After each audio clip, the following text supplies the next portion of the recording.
Welcome back to Classis Wisconsin Conversations. It's been a really long time since we've had a video, but there's a few new people serving in Classis Wisconsin. So hopefully this is the first of a few videos. I have Pastor Jason Dahlman with me today, who has been long talked about and finally landed at Brookfield CRC. Welcome, Pastor Jason.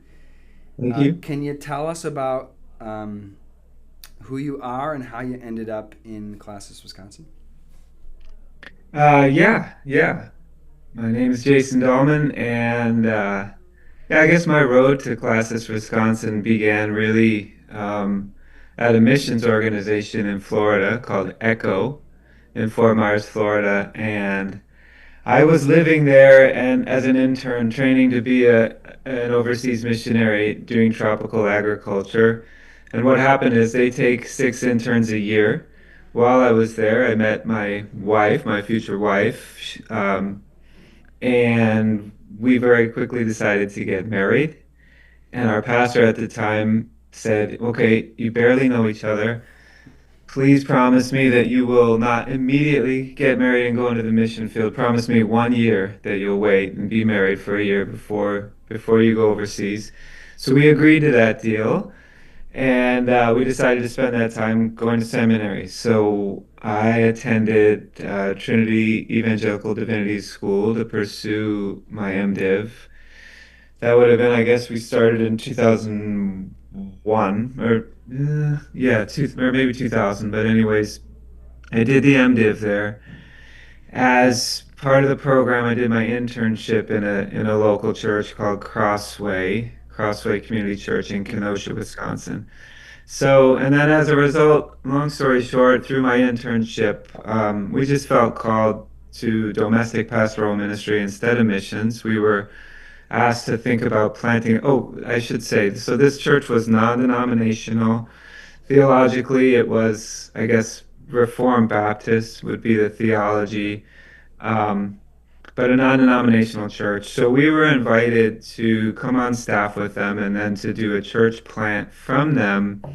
And we chose to plant into Milwaukee. So they sent us out with a few other families, about 22 adults, I think it ended up being. We planted a church on the south side of Milwaukee. This would have been now 2008, early 2008. Um, so we met in Pulaski High School. Crossway Milwaukee is what we were called. And it was great. I was pastor of that church for 8 years. We saw growth by God's grace. It was a wonderful time. Also grew my own family during that time. We had 4 kids. But towards the end of my time now there, so getting close to 2016, just more and more felt like this is not the model that I feel fully comfortable in. Hmm. Um, I, yeah, what did I want? I wanted more accountability. I wanted to be more in a network of churches where there was support and oversight and encouragement, and you just don't get that in an independent, non-denominational church. So I began to think, I really want to be connected to a denomination, and I want to be connected to a denomination that has a foundation in the creeds and the confessions. I had during that time I had done my PhD in church history. I studied the Puritans, and just felt like the weight and the substance of the Puritan confessions. I mean, for them, Westminster was big. Just the idea that, like in the church that I was pastoring, I wrote the statement of faith, and while I don't think it was heretical, I think it was biblical. It's just I think you want to be standing on something that wasn't written last week, right? You want creeds and confessions that have stood the test of time. So my wife and I began looking more and more into classically reformed denominations. She was raised in the CRC, so that was an obvious one to look into. I reached out to Chris Gansky, who was the pastor of a CRC church in Milwaukee, and just told him, hey, this is who I am. And he kind of knew about me a little bit. So we got together and talked. And Chris ended up being such a helpful guide to the CRC, guide to the Reformed tradition. We started meeting regularly. I ended up I was every week attending a men's meeting at his church, even while I was pastoring this other church. And pretty soon it just became clear this is going to be a good fit. This is where God was leading. And so we began the process of transferring my ordination into the CRC, which um, takes a little bit, as you know, I'm sure. I ended up having to do the EPMC, um, and yeah, doing all the Jason, can jumping you through. tell people what EPMC means Yeah, and I is? bet I don't even know what those letters. So maybe you do. I What is should, but it? I don't. It's the program whereby if you didn't go to Calvin, but you have an MDiv from somewhere else, you can kind of transfer your ordination into the CRC, and so you can do it online. It just requires two in-person visits, and I think 2 semesters of I coursework. think it's So eight. Is it 8 credits? I think it was a little more than that More for than me that? at the time, anyways, but Fair enough. something like that. Yeah. So I went through that whole process, transferred my ordination in, got called by a church in just south of Edmonton, Alberta, which is actually the church my wife grew up in. We accepted that call. That was 2016, summer of 2016, and so that was my first church that I served in the CRC. It was Ebenezer CRC in Alberta, Canada. So I was there for the past 8 years, from 2016 to 2024, and was serving there happily. I mean, every church has its issues, Ebenezer included, but we weren't looking to leave. We were serving happily there when Peter from BCRC reached out and just planted this seed of maybe what would I consider, was it time to think about a move, and would I think about coming back to Wisconsin? And so it was interesting. We didn't expect that call from Peter. We began to pray about it. Um, for a number of reasons, it began to seem like maybe this is a good time to relocate, not least of which my mom has dementia, and Mm. this would bring us back closer to help my dad care for her. So, but there were a number of factors that ultimately led us to decide that yes, God was calling us to relocate and come back here. But the timing was tricky. We had a senior in high school and one in university, and two other kids. So moving mid-school year felt like it would have been tricky, especially for our seniors. So we asked BCRC if they could just let us finish out the school year, which was like 9 months, and then transition here. And they were very gracious and very patient and said that was fine. And so we engaged in this kind of long transitional time, some of which I was still serving at Ebenezer. But after a little while, I pulled out from that and just had a bit of a break. Um, and then here we are in at BCRC and part of Classis, Wisconsin.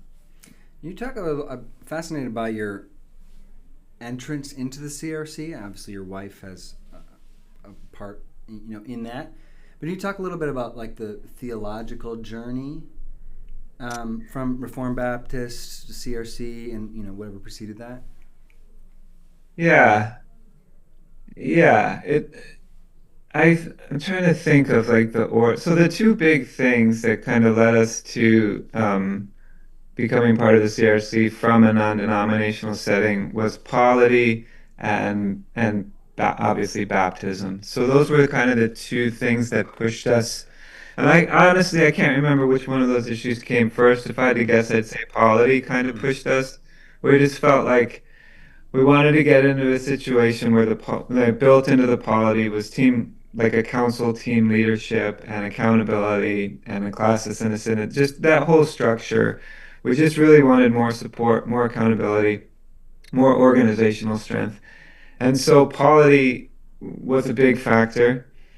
Um, but a number of denominations would have satisfied that, I guess. But Sure. that at least began to cause us to look into more reformed denominations as a whole. But then, yeah, coming to a more covenantal understanding of baptism as well, and just feeling at a certain point, feeling like, we called ourselves reformed at this previous church, but we were really just reformed in our soteriology, Mm. Reformed Baptist. Mm. And Studying the Puritans, thinking long and hard about what actually makes theology Reformed theology, and getting a more kind of comprehensive understanding of what it means to be Reformed, and including a covenantal understanding of baptism. I joked about it with my church. I mean, it wasn't ugly. Leaving that church was healthy and happy, but we joked that I had become reformed all the way. They were but partly reformed, and I was reformed all the way. So yeah, really that issue, the covenantal baptism issue, really pushed my hand to go fully reformed. I know the role at Brookfield Christian Reformed Church is a little bit flexible right now, but can you talk about some of the things you'll be doing and maybe some of your strengths in ministry? Yeah, preaching is definitely something I love to do. It's always been one of my favorite parts of pastoral ministry. So preaching, right now I'm preaching about half the time here, and we're looking over the years to increase that over time.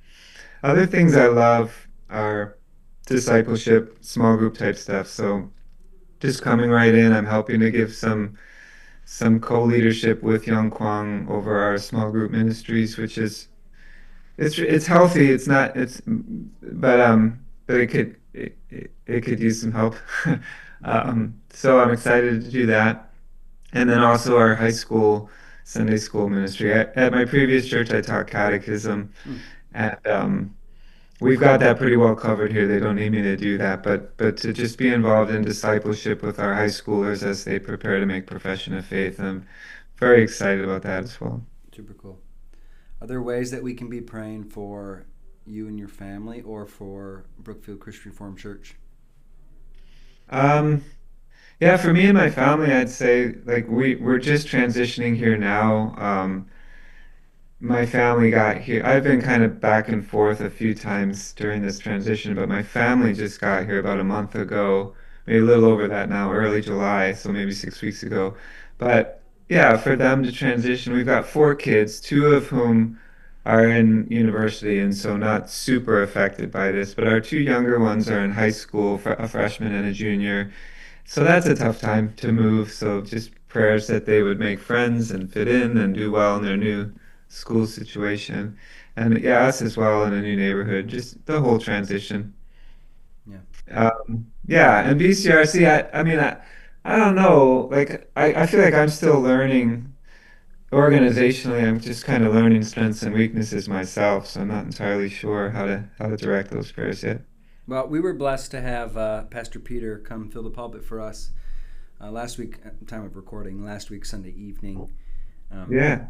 and many know that Peter's from our area, so a bit of a homecoming for him, or at least we claim it as a homecoming for him. And so we're thankful for the way Brookfield blessed us, and I know blesses the classes, and I'm sure will be a blessing to you and your family. Mm, Thanks for your mm. time today. Yeah, thank you. Glad to share.